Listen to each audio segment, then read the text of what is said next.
In 1866, in Buffalo, New York, a stone giant began rising over the edge of the city. Towers, long wings, massive walls, symmetry on a scale that makes no sense for a hospital. They called it an asylum, a place for the insane. But look at it for more than a few seconds, and the name starts to slip. This was not a ward, not a farmhouse infirmary, not a charity shelter.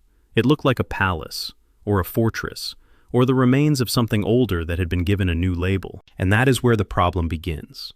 Because the official story asks you to believe that in the 1860s, in an America still built on mud roads, horse teams, hand labor, and scattered industry, they were somehow raising colossal masonry compounds for society's unwanted.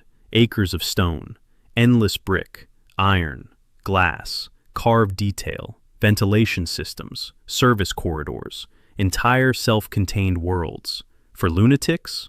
Really? Or were these buildings already there in some form, found, claimed, renamed, and turned into places where inconvenient people could disappear?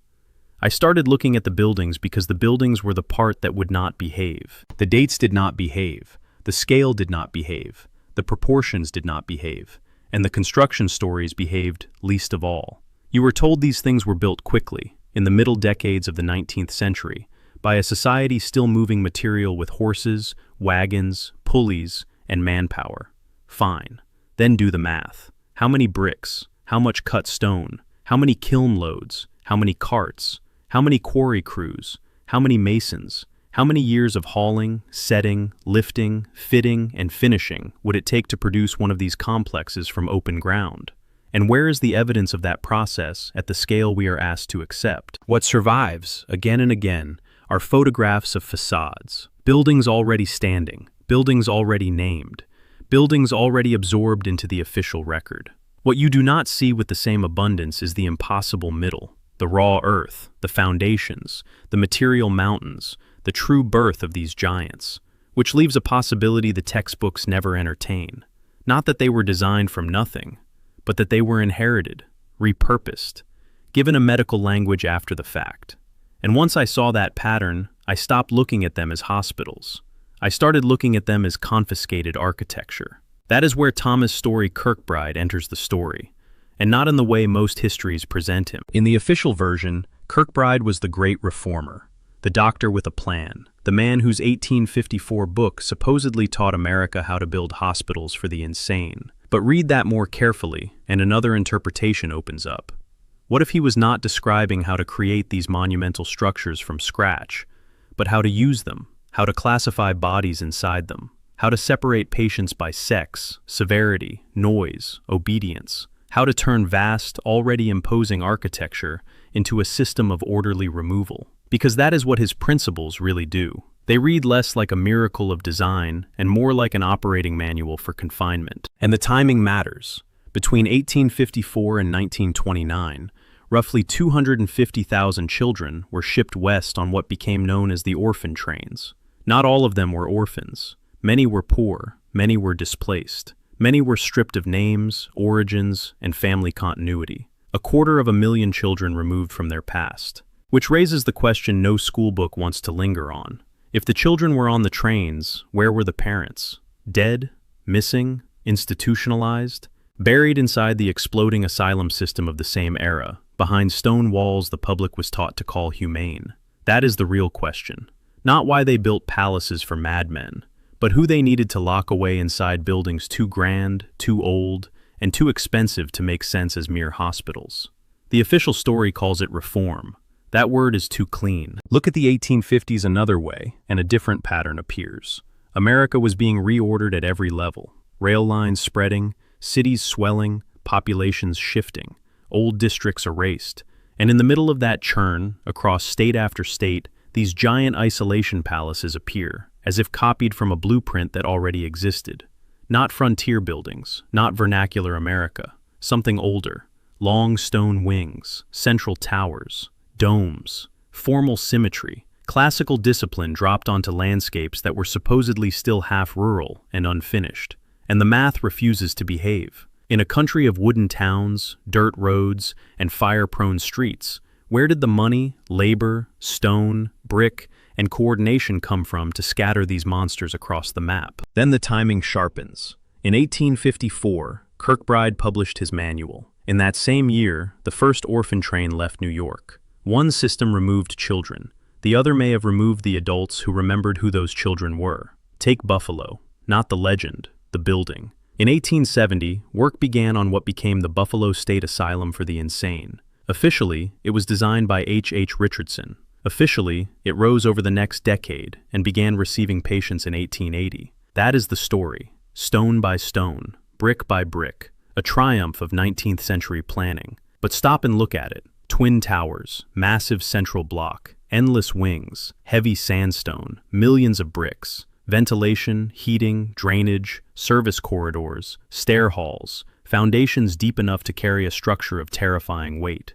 This was not a county poorhouse, it was a giant, and the math does not calm down just because a plaque gives you a date. How many quarry crews would it take to pull that much stone from the earth? How many kilns burn day and night to feed walls like these? How many horses, wagons, cranes, pulleys, and men would be needed to raise a complex of this scale in the 1870s? And where is the record of that struggle in proportion to the claim?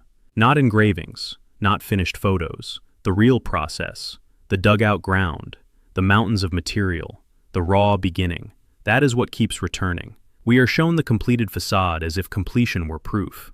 But a finished building proves only that it stood, not how it got there. And Buffalo does not feel like a building being born. It feels like a building being renamed, assigned a function, absorbed into the record, less like a hospital they created than a massive structure they found, formalized, and turned into a prison for people the New World did not want in sight.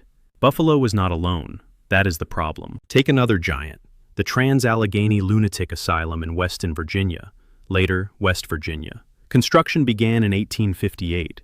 The official story says it continued in stages for decades. Again, the same scale, the same stone mass, the same institutional grandeur. But above ground is only part of it. Under many of these asylums ran tunnel systems, long brick and stone passageways carrying heat, supplies, laundry, waste, bodies, movement without witnesses. And that raises a harder question. Why does a hospital need underground infrastructure on that scale? Why do places supposedly built for care so often resemble fortified complexes, with hidden circulation beneath the surface? Tunnels make sense for prisons, for military sites, for facilities designed to move things unseen. That is what gives the whole pattern its darker shape. Not just towers and wings above the earth, but buried arteries below it. A second architecture, silent, serviceable, secretive, the kind you build when visibility is a problem. So the question keeps widening.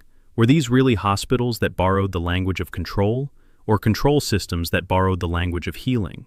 And then there were the diagnoses. This is where the walls begin to speak. In the 19th century, people could be committed for reasons that now read less like medicine than social correction.